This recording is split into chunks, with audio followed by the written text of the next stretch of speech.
see what's there, but it's going to be a nasty day for about 24 hours here. We're looking at that heavy rain threat, storm surge, and high winds that are going to lead to widespread power outages, as well as the tornado risk.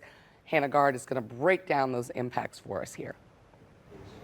Thanks, Nikandra. Now I'm looking at the potential for hurricane force winds. Now this is aligned with the National Hurricane Center cone, so I want you to take a grain of salt with where the center of this is located.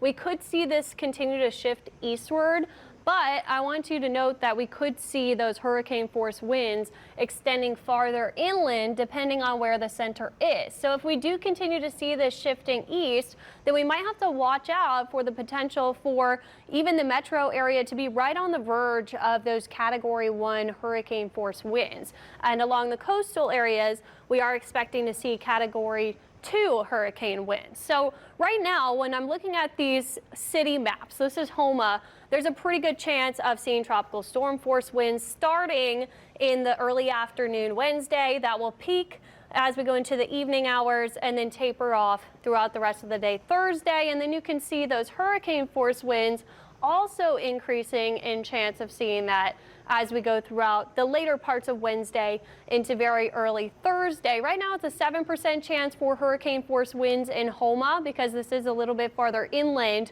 But again, if we see that track shift farther east, I think we want to watch this over the next couple of hours and see if that percentage goes up. Now for New Orleans, we're seeing kind of a different story. We have a slightly lower chance for tropical storm force winds, but they will start once we get to around lunchtime. It's peaking into the evening hours and the very early hours of Thursday, and then we see that tapering off into Thursday morning.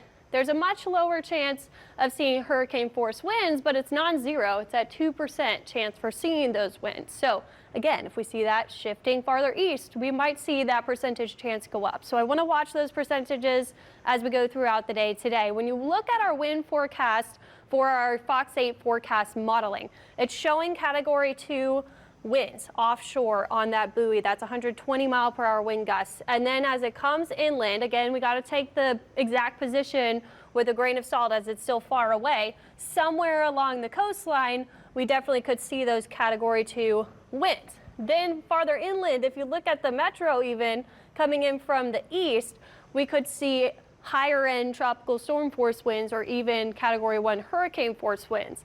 Then once it gets inland, we are expecting weakening to a tropical storm or a Category 1 hurricane somewhere in that range. And that's what we're seeing here on the modeling in the afternoon for Wednesday. Then southern Mississippi all the way through the afternoon into the evening with these persistent southerly winds. We'll have to watch for that storm surge issue in those areas. Then this will all move out Thursday and we'll see things looking a little bit better for us. But I do expect widespread power outages starting Wednesday morning, expanding into our area by around midday, and then really area wide as we go throughout the rest of Wednesday. I'll have more details coming up, guys. Back to you. All right. Thanks for that, Hannah Gard. Let's bring Nikandra back in here briefly.